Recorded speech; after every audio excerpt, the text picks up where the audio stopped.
Savinho out, Rodrygo in, plus Donnarumma to the Premier League. The race for GUEHI is on, CR7's officially off the market, and Swedish football is witnessing a miracle take place. This is DMAC Daily. I take one day off reporting transfer news and the market goes berserk. It all kicks off with the news that Tottenham have approached Manchester City for their winger Savinho and that a deal is in the works. This news came as a surprise. Savinho only arrived at the Etihad last season for 30 mil. He showed glimpses of quality throughout, registering double-digit assists, yet clearly still lacks end product. He's a talented player, no doubt. However, City have since strengthened in the final third. According to Brazilian outlet O Globo, Savinho's now keen on a transfer, citing his desire for more minutes in the lead up to next year's World Cup. Remember, he didn't make Brazil's latest squad. In my opinion, this move would be a win-win-win. A win for Savinho. I think he'd definitely have a more prominent role at Spurs, yet would still be able to compete at the highest level. A win for Spurs because they gain a versatile and talented attacker with significant room to develop further, and a win for City too, because they'll most likely sell him for a profit,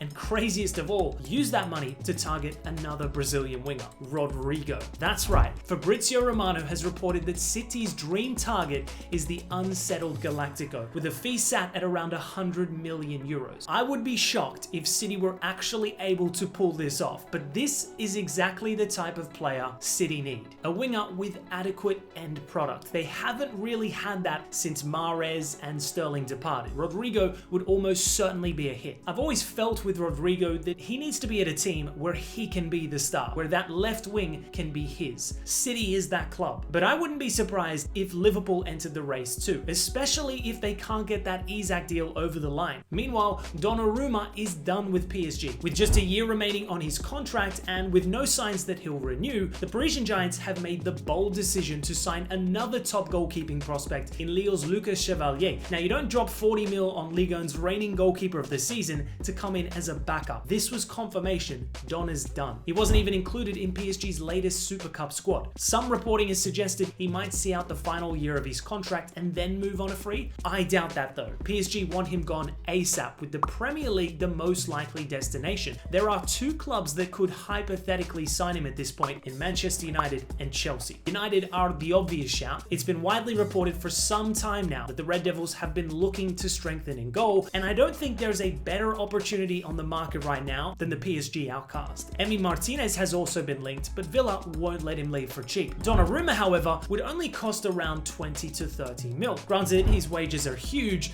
but if they can justify still paying Casemiro's wages, surely the Italian would be worth pursuing. That being said, would the Champions League winner be keen on joining a club with no UCL? I know their pool this summer has been crazy, but that's something to think about. Also, could Chelsea be tempted? They tried to land Maignan and failed. Donnarumma is a similar caliber of goalkeeper on paper. It appears they're still entrusting in Sanchez for now, but you never know with this club. They sell big and then spend even bigger. Staying in England, and Crystal Palace's chairman has reluctantly admitted they may have to sell their captain GUEHI. When asked if he'd sell if a good offer came in, Parish stated, "We'd have to. For players of that caliber to leave on a free, it's a problem." We know Liverpool have been linked extensively, but for GUEHI, being a starting centre-back in Merseyside isn't guaranteed immediately. Chelsea, however, just lost Colwill to an ACL injury and are on the lookout for a new left-sided centre-back. Remember, GUEHI's a Cobham lad. I would not be surprised if Chelsea entered the race. Whoever does sign him, best believe you're getting one of the best defenders in the Prem, unless GUEHI shocks everyone and signs a new deal at Palace. Now, as mentioned previously, the last 24 hours or so has been insane. Here's a quick recap of some of the biggest deals elsewhere. Jack Grealish is headed to Everton on loan with a 50 mil option to buy. So Savinho, Grealish, and James McAtee are heading for City exits. He's on his way to Forest for over 20 mil. PSG have signed another gem in Ilya Zabarnyi for 67 million euros. Newcastle have signed Malik Thiaw from AC Milan. The Geordies will be ecstatic to have seen that one get over the line. Giacomo Raspadori joins Atletico Madrid for 26 mil. Kingsley Coman's on his way to Al Nassr for 30 mil. And Sunderland poach Omar Alderete for 10 mil. Meanwhile, CR7 CR7 is officially off the market, having proposed to his longtime girlfriend Georgina Rodriguez. They've been together since 2016 now, with Georgina taking to social media to announce the engagement, saying, "Yes, I do, in this and in all my lives." Could only imagine how much that ring cost. And last, but certainly not least, we gotta talk about the rise of Swedish club Mjallby, because they are on the verge of doing something truly spectacular. Despite being located in a rural fishing village with a population of less than 1,000 people, this resilient club has gone from battling bankruptcy in the third tier of Swedish football in 2016